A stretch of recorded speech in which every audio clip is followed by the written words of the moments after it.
Hi, and welcome to Smelling Coffee, a ministry of First Baptist Church in Cleveland, Mississippi. I'm so glad you joined us today, and we have a very special guest with us, Brother Bob Self. And I'm so glad that he has graciously agreed to be on the show for 2 episodes. So if this is your first time with us, or if you just watch occasionally, you'll want to go on and make plans to be here next week, because we're going to air the second part of this interview next week. So thank you for being with us, Brother Bob. My pleasure. Thank you. Brother Bob was my preacher when I was a little girl at First Baptist Church in Batesville. He was the first preacher that I ever really remembered listening to, and the one that was the one I went to when I received Jesus as my Savior, the one that baptized me. He tried twice. One time, I was supposed to be baptized, and I realized I was going to go underwater. And so he was standing there doing this, and I realized that, and I was afraid of water at the time. So I shook my head and said no.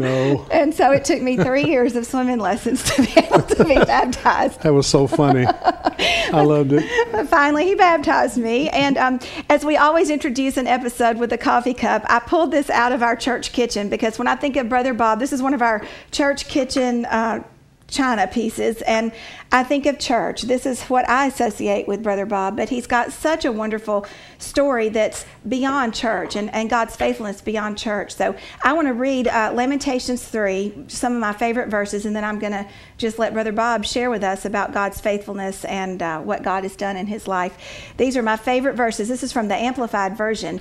It's Lamentations 3:21 through 25. But this I recall, and therefore I have hope and expectation. It is because of the Lord's mercy and loving kindness that we are not consumed, because his tender compassions fail not. They are new every morning.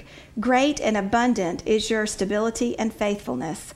The Lord is my portion, my share, says my living being. Therefore will I hope in him and wait expectantly for him. The Lord is good to those who wait hopefully for and expectantly for him. And so, Brother Bob, I want you to just tell us about your life with the Lord and his faithfulness. He did this one Sunday quite a while ago. Yes. And I happened to miss it, and all over town I heard about this testimony I missed. And so that's why I want him to come and share today. Okay, well, thank you, Jennifer. It is really a joy for me to be here with you and to share some of the things that God has done in my life. It's been a joy to be at First Baptist Church Cleveland for a good part of the year, and I have really enjoyed that after I just recently retired from a church down in Grenada. Being here has been a real joy, a real privilege, and looking back on my life, I was actually born on a plantation not so many miles from Cleveland, probably 20 miles or something. And recently I had an interesting thing that happened to me. I had never been to the place where I was born. And for some reason I was preaching here in Cleveland at the time, and just all of a sudden I had this overwhelming desire on a Sunday afternoon that I wanted to find out and see where I was born. I wanted to have the privilege of standing on a piece of ground, and that causing me to remember that this is where my 17-year-old mother birthed me. Mm-hmm. I'd never known that. And for some reason, it just kind of got to eating inside me. And so I went up to the general area where I had been told that I had been born. And when I did that, I got up there, it was kind of drizzling rain. And there was an older gentleman who might have lived on that farm, I don't know. Well, I know he lived on it at one time. And so I saw this fellow out there, and I pulled up to him and just said, told him who I was, which he, obviously that didn't make any difference. He didn't know me and I didn't know him. But I told him that I had been born on this property, so I had been told. And he said I was too. He was my age or older. And we got to talking about it. I was mainly just listening, and he talked about. And finally I said, I would just like to know where I was born. And he said, well, you know, I don't rightly know, but if I had to guess, I figure it would be over that away somewhere. So I've closed it down to that. I've got it narrowed down to that, over that away somewhere I was born. I've kind of, I won't say that I've given up on that. My mother and daddy were sharecroppers on a farm, as so many people were back in those days, so many years ago. And my mother was 17 years old and 3 months when I was born. A story that I've always been told is, as she told me, that she picked cotton the day I was born. And so I never really thought about any of that, and I guess I didn't even care about it until I came over here to be with these wonderful people in Cleveland for a little while. And once I was with them, and in my mind I have a grandfather that's buried in Marigold, and my mother's father. And then at that time, just becoming friends with so many people who are associated with this wonderful church in this city and with the university and all of that, I got interested in it. But nothing good was to come out of it, actually, except that I got some peace. And you know, my mother and my father had a hard time, like everybody did, I guess, at the time.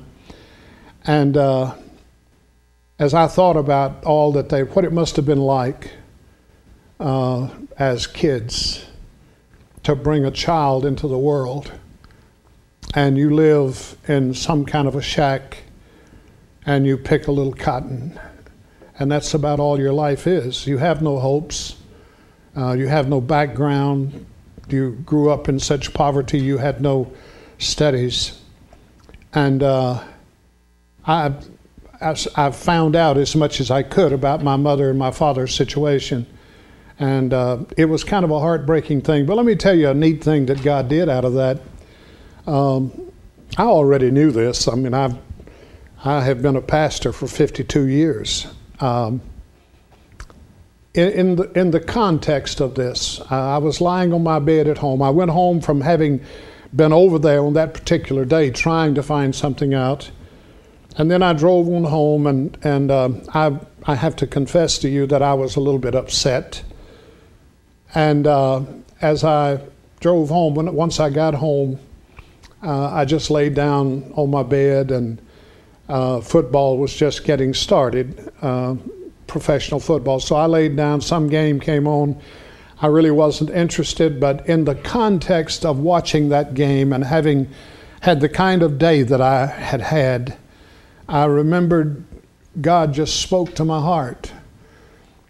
And as much as I would like to know the exact spot, the exact 20 square feet of where I came into this world, I would like to know that. I guess I shall never. But God spoke to my heart a wonderful message, and it was simply, Bob, it's a lot more important where you end up than where you came from.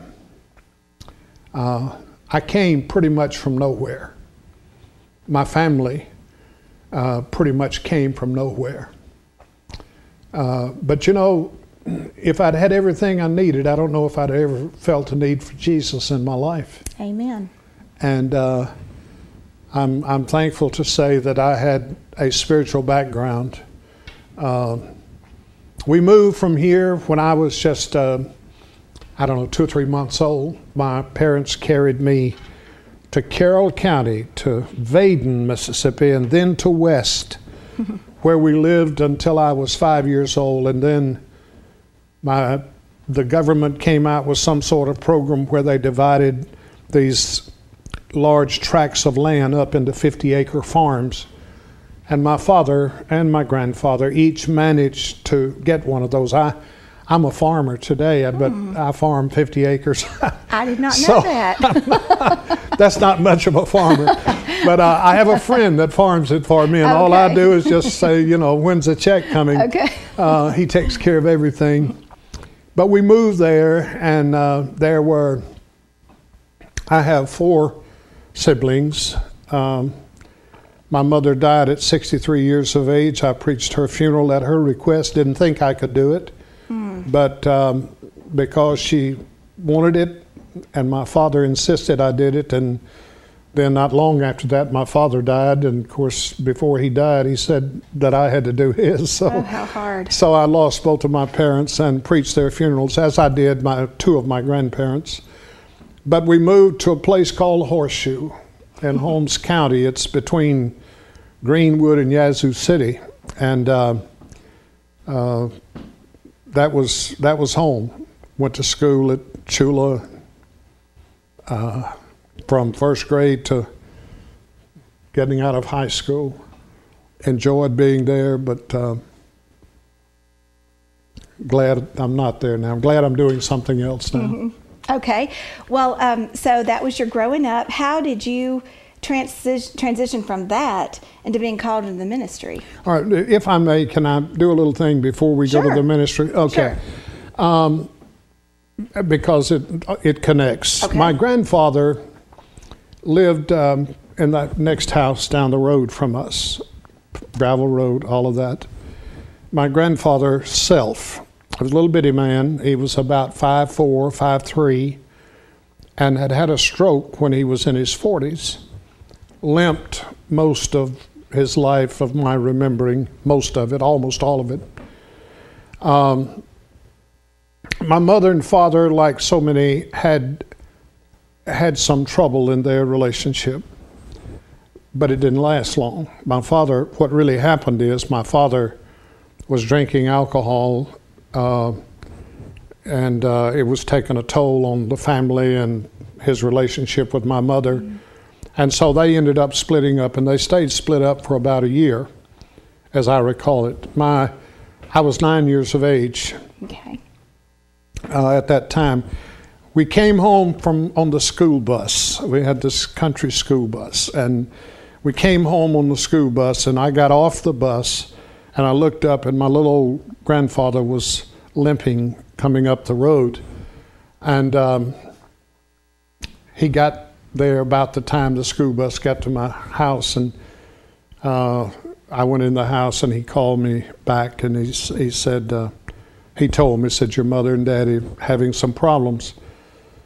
But then he said, I don't want you to worry about it because I will always be here for you. Mm. He was, my grandfather, the most faithful, godly man that I have ever been closely associated with. I guess many people have similar experience, but it was true in my life. He taught me a lot of stuff. Most importantly, he taught me about Jesus. Required that I go to Sunday school and church with him. It was like he was focused on me. And so we'd go to Sunday school and church together. And then I had a couple of other siblings at the time that were younger. So my grandfather would put them to bed a little early, and then he would have me read the Bible for him beside an old kerosene lamp. And I would get the Bible out, and he would tell me what he wanted me to read. And so he allowed me to read it. He requested that I read it. He never said why, but the fact is that when I was 9, I could read better than my grandfather could. He had like a third grade education. He was born in 1880. Wow. And he lived in poverty all of his life. But he was an honest and righteous and good man. And so one night when we were reading the scripture, when I was actually reading to him, he just asked me, said, he called me Bubba, Bubba, a son. He said, would you like to be a Christian? And looking back, I didn't really know what a Christian was, I don't think, except that I knew that my grandfather was one. And I wanted to be like my grandfather. So I said, yes, I want to be a Christian. And so he prayed over me. And the next Sunday, he took me to church, and he told me that I needed to make a public profession of faith. I didn't know what that was. But I was saved. He took me down. Later I was baptized in a fish pond. And so that was kind of the beginning of how God was going to deal with my life. I went to school in Chula and did all the sports and all that kind of stuff.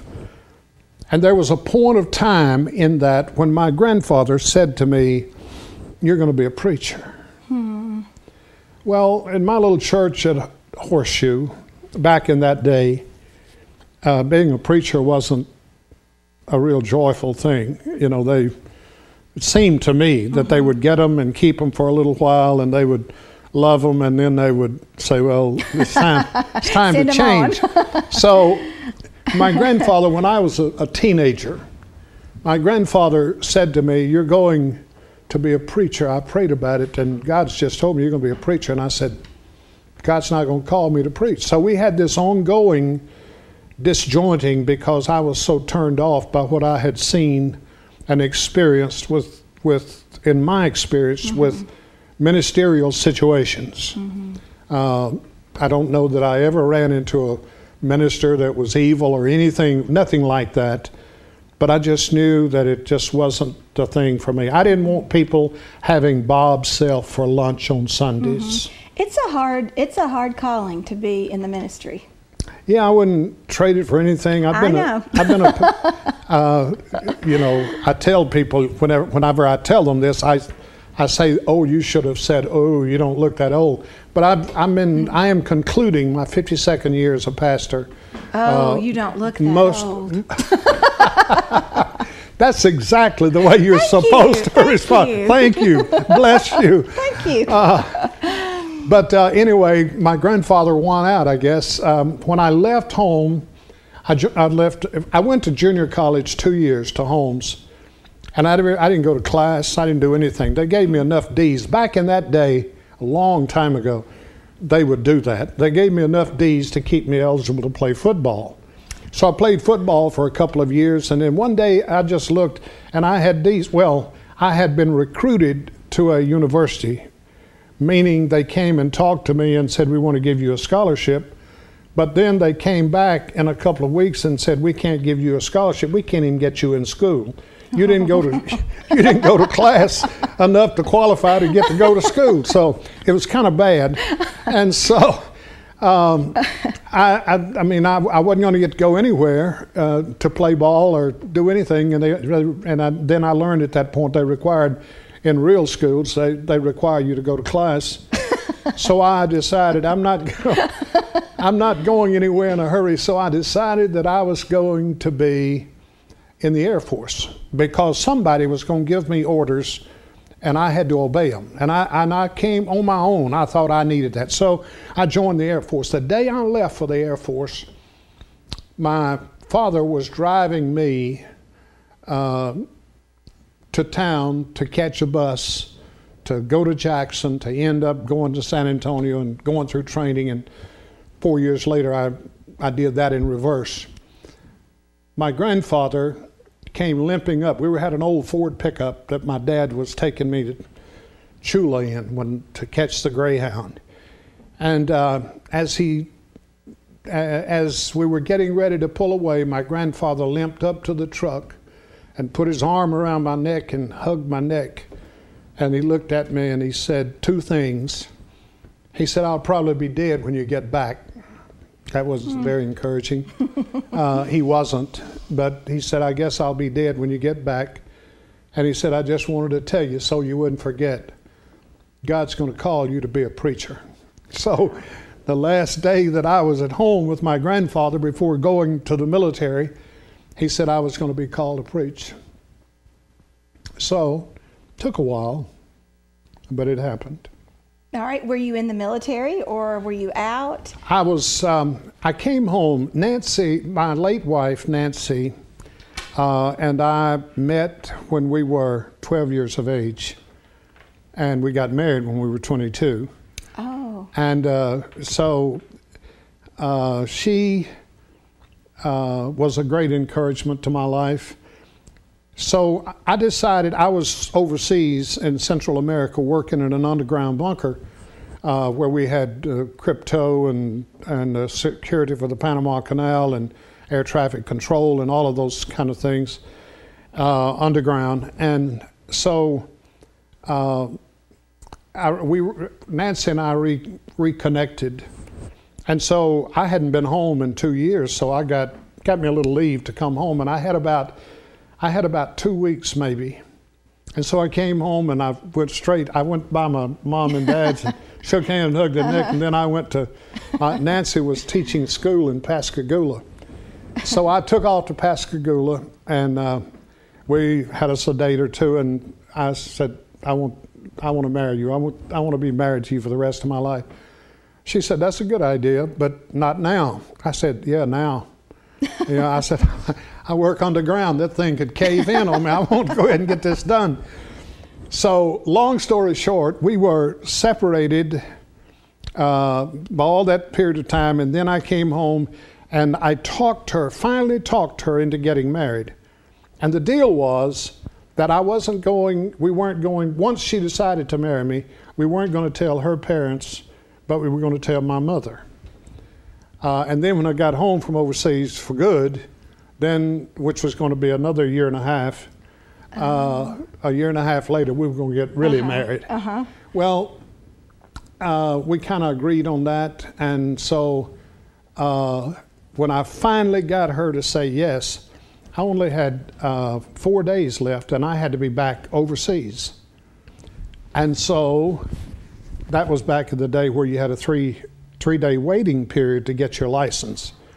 So technically I was going to have 1 day before I had to catch an airplane and head back to Central America, which we ended up doing, but we didn't have much of a celebration. So anyway, we went to my house to tell my mother, and Nancy told my mother, and so my mother said, have you told Nancy's mother? And I said, no, and we're not going to until we get back from overseas. She said, oh yes you are, you're going to do that today before you leave.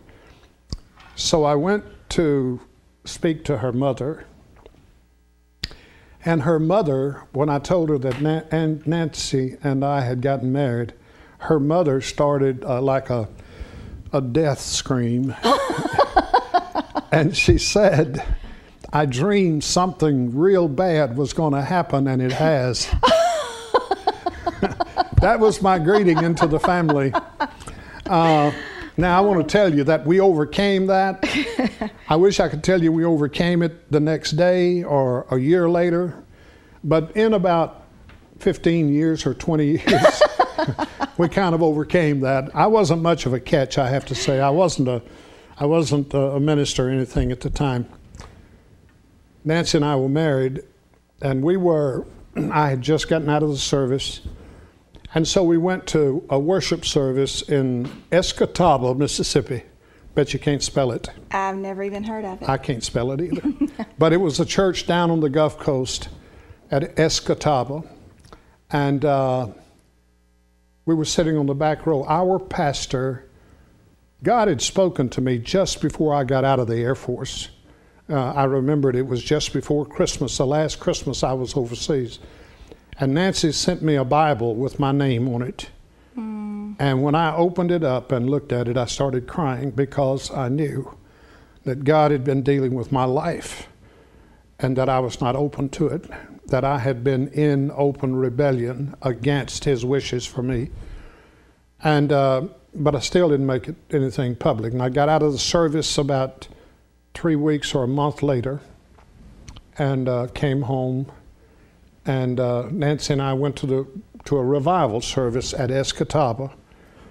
And while we were in the revival service, the pastor, the minister, our pastor, gave an invitation in which he asked that God would give him one person who would give his whole life in service to him.